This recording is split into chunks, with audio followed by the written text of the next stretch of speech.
Hey, it's Ruben Lowing. I'm here in McAllen, Texas. This is my leadership talk for today. I'm waiting on the WSB Nationals for today, and that'll go for quite a while this afternoon.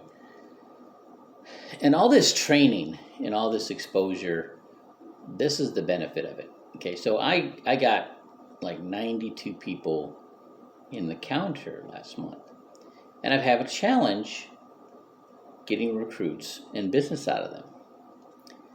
And so I'm like grabbing every resource that I can. So there's a guy named Eric Lofholm. I got familiar with Eric Lofholm back in 2002, and he emphasized a way of getting business from getting referrals. All right. So he's doing this joint event with Robert Allen, the guy that wrote the Zero Down, How to Buy Real Estate with Zero Down, and Mark David Hansen, who's the author of Chicken Soup for the Soul. So they want to get, they want to be in front of new people. So that's why they partnered up with Eric. And of course, Eric was using their name recognition as a draw to get his people to the event.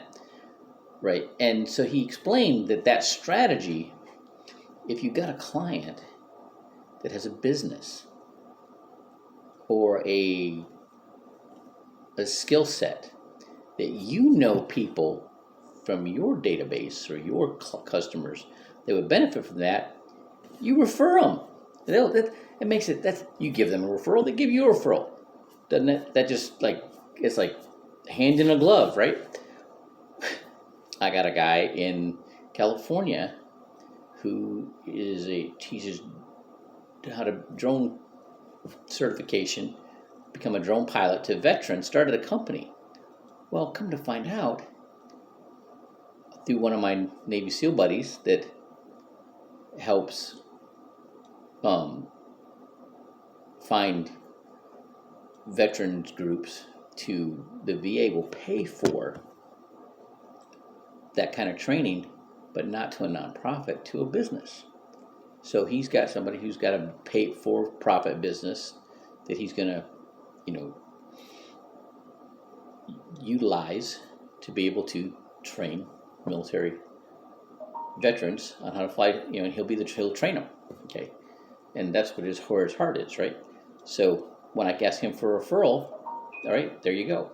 Now I learned from a guy named Ron Weinberg, and he's a well-known real estate mortgage sales trainer on how to ask for the referrals. When you ask for a referral, it's the wrong vernacular. Like, you get in a house and you sit down with a family and you ask them for a referral. The guys are going, honey, do we have a referral in the drawer? It's the wrong. Their brain doesn't connect with that term. You got to put their mind where people are. Do you have any family, friends, neighbors, your kids' friends' parents, people that you work with that may be interested in this information that I could talk to? And they'll tell you. If they think of somebody, they'll tell you right now. All right. Then there's a guy that does this sales at night, and he got a same haircut as I do, right? And but he put out some good information, and it's overcoming objections. Okay.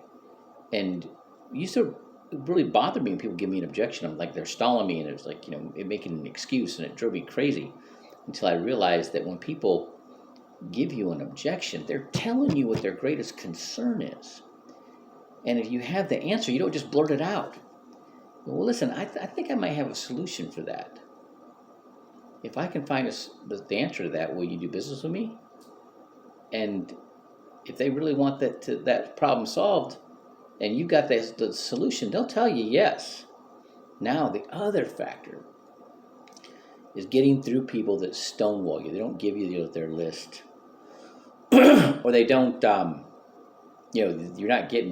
not bringing people to meetings. They're not setting up appointments for you to talk to. Okay.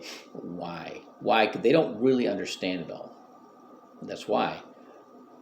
And you're never going to, they're never going to benefit unless they start getting you in front of people. So it's kind of like when you play linebacker position. You're not trying to tackle the guard or the tackle or even the blocking back, you want to get the guy, the full quarterback or the tailback with the ball. So you got to get past that barrier. So ways to do that. If they have kids, kids are either your reason or your excuse. And if people, why are they so into their kids' sports or their music? Because the kid wants to do it? No. They're hoping their kid gets good enough to get a scholarship so they can go to college for free. That's what they're thinking. All right. Well, the odds of that happening are pretty slim. Okay. But you can help them in that process because that activity is going to help them with financial aid. That's why you need to introduce the CEP, the College Education Programming, okay, or preparation. That every Sunday at 3:00, okay. Then the other thing is go to those events, go to the game, go to the wrestling match, you know, go to the concert, whatever, right? Because guess what? You're going to get around more people that are in our market. Married, 25 to 45, married, got kids, own a house, make $50,000 a year. They're dissatisfied, they're ambitious, and they're money motivated. Okay, there they are. Their reason too. If they got the family, they got the kids. What we do with the insurance write off is going to be of interest to them because what happens? Something happens to them. All that stops.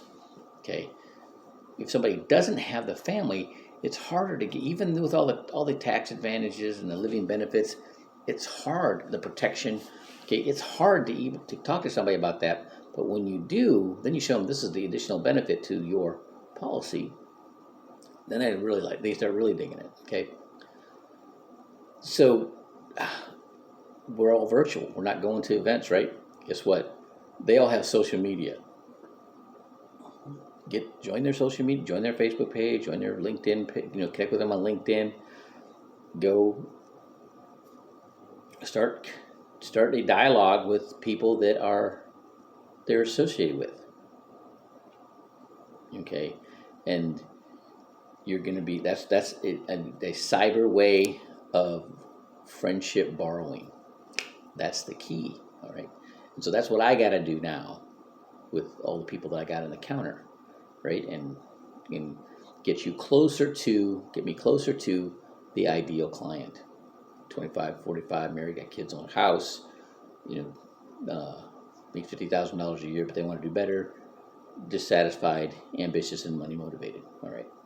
So then there's also those people that want to be the leader, right? They think that they're a leader. They're good. Maybe they're a training background or teaching background, and this stuff really will appeal to them. They're gonna, they'll learn, the Save in Your Future book like that, and they'll start being able to do their own presentations. And I need people like that in Spanish, right? I can do that with. So that's all that I did. See, something I learned, listening to some motivational speakers, right? You got to have resistance. You got to have some sort of challenge to overcome to grow.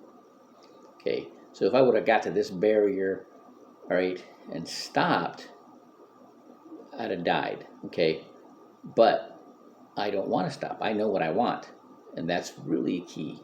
People really know what they want. They'll get through the minutia. They'll break through the barriers. Okay, and when they break through the barriers, they grow and they get stronger.